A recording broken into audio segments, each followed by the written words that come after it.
लिखी गई है, तो इसको भी याद रखना, आप सभी लोगों ने, इंपॉर्टेंट है, एग्जाम के अंदर में आप लोगों से पूछ सकते हैं। ठीक है, चलिए आप लोगों को बताना है यहाँ पर मैं राष्ट्रपति के बारे में बोला गया है कि राष्ट्रपति क्या कॉन्स्टिट्यूशनल हेड है, काउंसिल ऑफ मिनिस्टर के हेड होते हैं, राज्यसभा के चेयरपर्सन होते हैं, क्या होते हैं, आर्टिकल्स के साथ में बताइए। तो देखिए राष्ट्रपति हमारे भारत के अंदर में, ठीक है, आर्टिकल नंबर 52 के तहत ये बोला गया कि भारत के पास में एक राष्ट्रपति होगा। सबसे पहली बात तो कौन सा आर्टिकल है जो भारत के लिए एक राष्ट्रपति का प्रावधान करता है, तो सबसे पहले लिखिए कि भारत में एक राष्ट्रपति होगा, ये आर्टिकल नंबर 52 में बोला गया है। यहाँ से राष्ट्रपति का जन्म होता है, या राष्ट्रपति की उत्पत्ति होती है, समझ लीजिए आप लोग। ओके, उसके बाद में राष्ट्रपति का चुनाव कैसे होगा, ये सारी चीजें आप लोगों को मिलेगी आर्टिकल नंबर 53 के अंदर में। ठीक है, अलग अलग जो सारी चीजें हैं उसमें ये एक चीज समझ में आती है कि राष्ट्रपति जो है एक कॉन्स्टिट्यूशनल हेड है, एक संवैधानिक अध्यक्ष है, क्योंकि काउंसिल ऑफ मिनिस्टर का अध्यक्ष जो है वो कौन होता है, हेड प्रधानमंत्री होता है, मंत्री परिषद का अध्यक्ष प्रधानमंत्री, उसका नाम ही है कि मंत्री परिषद का अध्यक्ष प्रधानमंत्री। और ये आपको आर्टिकल नंबर 74(1) में दिया गया है, 74 सब क्लॉज 1 में। आर्टिकल नंबर 74 ये कहता है कि हमारे भारत में काउंसिल ऑफ मिनिस्टर होंगी, मंत्री परिषद होंगी, और उस मंत्री परिषद का मुखिया जो है प्रधानमंत्री होगा। ये बात आर्टिकल नंबर 74 में बोली गई है। और ये जो मंत्री परिषद है ये राष्ट्रपति की मदद करने के लिए है। राष्ट्रपति अपने जो कार्यकारी अधिकार है, जो राष्ट्रपति को अधिकार दिए गए हैं संवैधानिक अधिकार, वो अधिकार ये काउंसिल ऑफ मिनिस्टर्स के एड एंड एडवाइस के ऊपर करेगा, उनकी सलाह पे करेगा। ठीक है, तो देखो पहले तो राष्ट्रपति को यहाँ पर हमने अधिकार दे दिया, राष्ट्रपति को ये बोला कि भाई आर्टिकल नंबर 53 के अंदर में कि संघ की सारी शक्तियां राष्ट्रपति के नाम पर यूज होंगी। जैसे मान लीजिए कोई भी काम होता है हमारे भारत के अंदर, कोई बिल पास होता है, कोई भी चीज होती है या कोई अध्यादेश जारी होता है, तो वो भारत के राष्ट्रपति के नाम पर होता है कि भारत के राष्ट्रपति ने आदेश जारी किया है। ठीक है, या फिर संसद का जब भी पहला बैठक होती है साल की, तो उसके अंदर में क्या होता है, राष्ट्रपति अभिभाषण देते हैं। ठीक है, और वो बोलते हैं मेरी सरकार ने किया, मेरी सरकार ने वो किया, मेरी सरकार ने ऐसा किया, तो उनके नाम पर एक्चुअली सारी चीजें हुई है। लेकिन एक्चुअल में ये सारी शक्तियां इस्तेमाल कौन करता है, काउंसिल ऑफ मिनिस्टर। तो आर्टिकल नंबर 74 सब क्लॉज 1 ये भी आप लोग लिख दीजिएगा, इंपॉर्टेंट है। ठीक है, तो राज्यसभा के चेयरमैन कौन होते हैं, राज्यसभा के चेयरमैन जो है फ्रेंड्स आपको याद रखना है कि राज्यसभा के प्रदेश सभापति जो है उपराष्ट्रपति होते हैं, वाइस प्रेसिडेंट। इसका भी आंसर लिख लीजिएगा आप लोग, आर्टिकल जो है इसका होता है आपका 64। ठीक है, तो 64 के अंदर में ये बोला गया है कि राज्यसभा के चेयरमैन, ठीक है, बाय डिफॉल्ट जो है क्या होंगे, हमारे भारत के उपराष्ट्रपति जो है राज्यसभा के बाय डिफॉल्ट चेयरमैन भी होंगे। तो भारत के राष्ट्रपति कॉन्स्टिट्यूशनल हेड है, ठीक है, केवल नाम मात्र के प्रमुख। तो आंसर इसका ऑप्शन नंबर ए हो जाएगा। मैंने सारे आर्टिकल्स वगैरह बता दिए, इसको भी आप लोग प्लीज याद रखिएगा। मैं आप लोगों को कंटिन्यूअसली जो है वो रैपिड फायर के थ्रू या रिवीजन के थ्रू आप लोगों से सवाल पूछता रहूंगा। ठीक है, अच्छा चलिए नेक्स्ट क्वेश्चन की तरफ आगे बढ़ते हैं। आप लोग बताइए 84th कॉन्स्टिट्यूशनल अमेंडमेंट एक्ट ने लोकसभा और राज्य विधानसभा में सीटों के जो पुनर्समायोजन पर प्रतिबंध को और कितने वर्षों के लिए बढ़ा दिया था? 25 साल के लिए, 15 साल के लिए, 20 या 30 साल के लिए? अब देखो मैं इसको ना पूरा आप लोगों को एकदम डिटेल में समझाता हूं कि एक्चुअल में ये मुद्दा है क्या, मतलब ये है एक्चुअल में क्या चीज।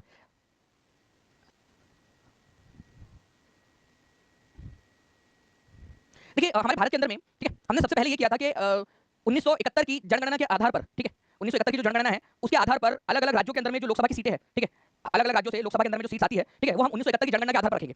ठीक है, अब ये जो समय सीमा थी ये 2001 के लिए थी। ठीक है, 42वें संविधान संशोधन के तहत ये बात बोली गई थी कि 2000 सन 2000 तक के लिए हम इसको फ्रीज कर रहे हैं। ठीक है, सन 2000 तक हम फ्रीज कर रहे हैं, 2000 के बाद में सन 2000 के बाद में जो जनगणना होगी उसके आधार पर वापस से जो है अलग अलग राज्यों के लिए कितनी कितनी सीटें होंगी वो डिसाइड होगा। आप कौन से राज्य से बिलोंग करते हो जल्दी से कमेंट करके बताओ, और वहां से कितनी लोकसभा की सीटें आती है जल्दी से ये भी लिख के बता देंगे। जैसे आप लोगों को पता है फ्रेंड्स कि उत्तर प्रदेश से जो है 80 सीटें आ रही है, बिहार से 40 सीटें आ रही है। ठीक है, किसी जगह से 25 सीटें आ रही होती है, किसी जगह से 48 सीटें आ रही होती है। तो ये जो सीटों की संख्या है, ठीक है, ये डिसाइड हुआ है 1971 की जनगणना के आधार पर। 42वें संविधान संशोधन, सबसे पहले जो है फ्रेंड्स 42वां जो संविधान संशोधन था, देखो मैं पूरी कहानी बताता हूं आपको। 42nd कॉन्स्टिट्यूशनल अमेंडमेंट एक्ट ने बोला था कि हम सन 2000 तक इसको फ्रीज करते हैं, सन 2000 के बाद की जो जनगणना होगी उसमें फिर से होगा। लेकिन 2001 आ गया, अब वापस से करना था सीटों का बंटवारा, ठीक है, अलग अलग राज्यों के लिए। तो अटल बिहारी वाजपेयी ने निर्णय लिया उस समय जो प्रधानमंत्री थे कि भाई मेरे को इस भाषा में पढ़ना ही नहीं है। क्यों नहीं पढ़ना है? क्योंकि यहाँ पर मैं आप खुद देखिए कि यूपी और बिहार, ठीक है, हम लोगों ने यहाँ पर क्या किया, हम लोगों ने एकदम मतलब गदर मचा के रखा। जनसंख्या के अंदर में कोई कंट्रोल नहीं है इधर साइड के अंदर में, ठीक है, ऊपर बेल्ट के अंदर में, ऊपर के पूरे बेल्ट को आप देख लीजिए। वही अगर आप देखोगे दक्षिण भारत के जो राज्य है उन्होंने अच्छा काम किया, उन्होंने क्या किया, जनसंख्या कंट्रोल की, उनकी जनसंख्या उतनी प्रोपोर्शन में नहीं बढ़ी, उन्होंने जो है उसका प्रचार प्रसार किया कि भाई छोटा परिवार सुखी परिवार वगैरह जो भी है सारी चीजें। तो अब क्या होगा कि जब भी नया वापस से डिलिमिटेशन होगा, उत्तर वाले राज्यों को ज्यादा सीटें मिल जाएंगी और इनकी सीटें प्रोपोर्शनली कम हो जाएंगी। तो उस चीज से बचने के लिए अटल बिहारी वाजपेयी ने क्या किया, वापस से जो है इसको 25 साल के लिए और बढ़ा दिया। बोला अब 2026 मतलब 2001 में ये संविधान संशोधन लाया उन्होंने, बोला 25 साल के लिए और बढ़ा रहे इसको। ठीक है, 25 साल के लिए और बढ़ाया। पहले 25 साल के लिए यहाँ पर बढ़ाया गया था 1976 में, 1976 के अंदर में। ठीक है, बोला गया था कि भाई अब सन 2000 के बाद में जो भी जनगणना होगी तब देखा जाएगा। अब यहाँ पर जो है बोला गया कि 25 साल के लिए और बढ़ा रहे हैं हम, 2026 के बाद में जो जनगणना होगी उसमें देखा जाएगा। ठीक है, तो आप लोगों ने याद रखना 25 साल के लिए और बढ़ा दिया था 84वें संविधान संशोधन के जरिए। कब आया था 84वां संविधान संशोधन? ये याद रखिए 2001 के अंदर में। आपको कहानी समझ में आएगी, पूरी पूरी हाथ बोल के बताओ। अगर ये समझ में आया, कंसेप्ट समझ में आया तो मुझे बताइए जल्दी से। देखो मैंने आपको पूरा का पूरा इसमें सिर्फ रट्टा नहीं मरवाया मैंने आप लोगों को, मैंने आप लोगों को ये बताया है कि इसके पीछे का कारण क्या है। ठीक है, समझ में आ गया? 2047 में परिसीमन नहीं होगा, 2026 के बाद की जो भी जनगणना होंगी, ठीक है, उसके आधार पर फिर परिसीमन होगा। मुझे लगता नहीं कि अभी हाल फिलहाल में अभी सरकार कोई भी रिस्क लेगी, इसको थोड़ा सा ये लोग डिले और करेंगे। ठीक है, चलिए 25 साल के बढ़ा दिया, याद रखें 84वें संविधान संशोधन के जरिए। ठीक है, 84 कॉन्स्टिट्यूशनल अमेंडमेंट एक्ट एक और चीज से जुड़ा हुआ है, आप बता सकते हो, शिक्षा से रिलेटेड है कोई? तो एक जो 84वां संविधान संशोधन है उसके तुरंत बाद जो है फ्रेंड्स आप लोगों का जो एक संविधान संशोधन आया था 86वां, ठीक है, उसके अगले ही साल के अंदर में, ठीक है, अटल बिहारी वाजपेयी के समय में, ये याद रखना आप लोगों ने आर्टिकल नंबर 21A के अंदर में जोड़ा गया था। ठीक है, नाउ नेक्स्ट क्वेश्चन है कि बॉम्बे जो है आप लोगों को बताना है कि पुर्तगाल की राजकुमारी से विवाह के उपलक्ष्य में इंग्लैंड के राजकुमार को दे दिया गया था, उस राजकुमार का नाम क्या था? जल्दी से, जब सभी बच्चे जल्दी से जहां भी शेयर कर सकते हैं एक बार दबा के शेयर कर देंगे, अगर आप चाहते हो कि ऐसे ही डिटेल में मैं आप लोगों को समझाता रहूं। देखो मेन चीज क्या है आप लोगों का कांसेप्ट, जितनी भी ज्यादा चीजें आप लोग यहाँ पर समझ होंगे, जितना ज्यादा डिटेल में पढ़ोगे, और इसी के आधार पर मैं आप लोगों को पूरा जो है एक्स्ट्रा चीजें भी बताने वाला हूं। और एक चीज और मैं आपको फिर से रिपीट करवा दूं कि एक अपडेट जो है आप लोगों के लिए, और एक जो है कंटेंट वाइज एक बड़ा हम लोग कदम लेने वाले हैं। जो भी टीचिंग परीक्षा के टीआई 14 न्यू बैच के जो अभी एआई पावर्ड बैच है उसके जो स्टूडेंट्स हैं उन लोगों को एक फायदा मिलेगा। तो आप लोगों में से जितने भी लोग जुड़े नहीं हैं अब तक वो जल्दी से जुड़ जाएंगे 9697884444 इस नंबर पे कॉल या व्हाट्सएप करके, क्योंकि जब मैं इसको अनाउंस करूंगा तब तक जितने भी बच्चे जुड़ चुके होंगे उन लोगों को उस समय फ्री ऑफ कॉस्ट ऐड कर दिया जाएगा उन बच्चों को, जब मैं अनाउंस करूंगा 2 से 3 दिन बाद। ओके, तो बॉम्बे देखिए एपीओ जीएस के अंदर आया हुआ क्वेश्चन है आप लोगों का। तो बॉम्बे जो है ये इंग्लिश प्रिंस जो है उनको दिया गया था पुर्तगाल की राजकुमारी, ठीक है, कैथरीन ऑफ ब्रिगेंजा से शादी करने के उपलक्ष्य में। तो वो कौन था? तो चार्ल्स सेकंड। ठीक है, ये याद रखना आप लोगों ने, चार्ल्स द सेकंड। ओके, तो 1661 की बात है। ठीक है, पुर्तगालियों ने अपनी राजकुमारी कैथरीन ब्रिगेंजा की शादी जो है वो इंग्लैंड के राजकुमार चार्ल्स द्वितीय से करवाई, और जो है विवाह के उपहार के रूप में, बेसिकली दहेज के रूप में उन्होंने बॉम्बे जो था जो पुर्तगालियों के कब्जे में था वो उन्होंने किसको दे दिया? ठीक है,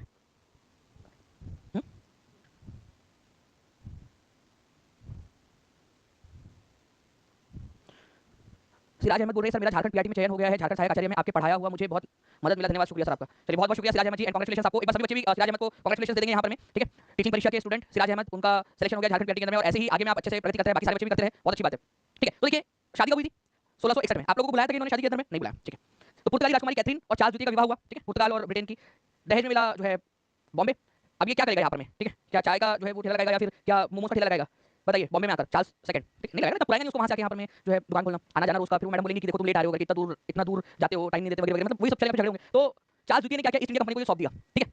चार्ल्स द सेकंड जो थे, उन्होंने ईस्ट इंडिया कंपनी को 10 पाउंड के 10 पाउंड में, केवल 10 पाउंड के अंदर में ये दे दिया, उनको किराए पे दे दिया, हस्तांतरित कर दिया। इस तरीके से जो है धीरे धीरे धीरे धीरे मुंबई, जो आज का मुंबई है, वो बॉम्बे के रूप में विकसित हुआ और अंग्रेजों के लिए बहुत ज्यादा कारगर साबित हुआ, क्योंकि वहां पर फिर उन्होंने अपना कारखाना स्थापित कर दिया था उन्होंने, अंग्रेजों ने, ठीक है। तो 1668 में कंपनी को मिला ये, 1661 में ब्रिटेन के राजा को चार्ल्स सेकंड को मिला, ठीक है। 1668 में उसने 10 पाउंड के अंदर में कंपनी को किराए पे दे दिया। बुनियादी शिक्षा की वर्धा योजना का प्रस्ताव किसने रखा? ये बहुत इंपॉर्टेंट क्वेश्चन है, इसको वेरी वेरी इंपॉर्टेंट मार्क करें आप सभी लोग, बहुत ज्यादा इंपॉर्टेंट क्वेश्चन है।